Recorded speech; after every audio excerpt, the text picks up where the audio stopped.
Airport project finance bonds అంటే specific airport project construction లేదా expansion కోసం ఇష్యూ చేసే బాండ్స్. ఎయిర్‌పోర్ట్ ప్రాజెక్ట్‌కి సెపరేట్‌గా ప్రాజెక్ట్ ఫైనాన్స్ స్ట్రక్చర్ క్రియేట్ చేస్తారు. దానికి ఫండ్స్ రేస్ చేయడానికి బాండ్స్ ఇష్యూ చేస్తారు.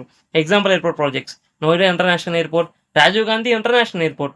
Example companies: GMR airport limited, Adani airport holdings. సింపుల్‌గా చెప్పాలంటే ఇన్వెస్టర్ ఎయిర్‌పోర్ట్ ప్రాజెక్ట్ కంపెనీకి మనీ లెండ్ చేస్తాడు. కంపెనీ ఆ మనీని runways, terminals, cargo buildings build చేయడానికి యూజ్ చేస్తుంది. ఎయిర్‌పోర్ట్ ప్రాజెక్ట్ జనరేట్ చేసే ఫ్యూచర్ రెవెన్యూ నుండి ఇంట్రెస్ట్ పే చేస్తుంది. మెచ్యూరిటీ టైమ్‌లో ప్రిన్సిపల్ రిటర్న్ చేస్తుంది. మినిమమ్ ఇన్వెస్ట్‌మెంట్ ఎంతో నుంచి 1,00,000 వరకు ఉంటుంది. మాక్సిమం లిమిట్ ఉండదు. Individual investors, banks, mutual funds lakhs of crores వరకు ఇన్వెస్ట్ చేయొచ్చు. ఎయిర్‌పోర్ట్ ప్రాజెక్ట్స్ బిల్డ్ చేయడానికి టైం పడుతుంది కాబట్టి ఈ bonds long term investments. Common maturities: 7 years, 10 years, 12 years, 15 years, 20 years. Project complete అయ్యాక రెవెన్యూ స్టార్ట్ అవుతుంది. ఇంట్రెస్ట్ రేట్ 7-11% పర్ ఇయర్ ఉంటుంది. Interest payments quarterly, half yearly, yearly ఉంటుంది. అది బాండ్ స్ట్రక్చర్ బట్టి డిపెండ్ అవుతుంది. బాండ్స్ కొనడానికి 2 వేస్ ఉన్నాయి. Stock exchanges like NSC, BSC limited.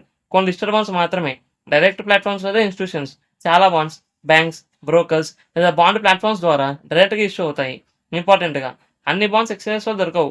Listed bonds మాత్రమే దొరుకుతాయి. అండ్ అవి కూడా సమ్‌టైమ్స్ లో ట్రేడింగ్ ఉంటుంది. అడ్వాంటేజెస్: లార్జ్ ఇన్‌ఫ్రాస్ట్రక్చర్ ప్రాజెక్ట్స్‌లో investment chance. Long term stable income. Airport traffic growth benefit.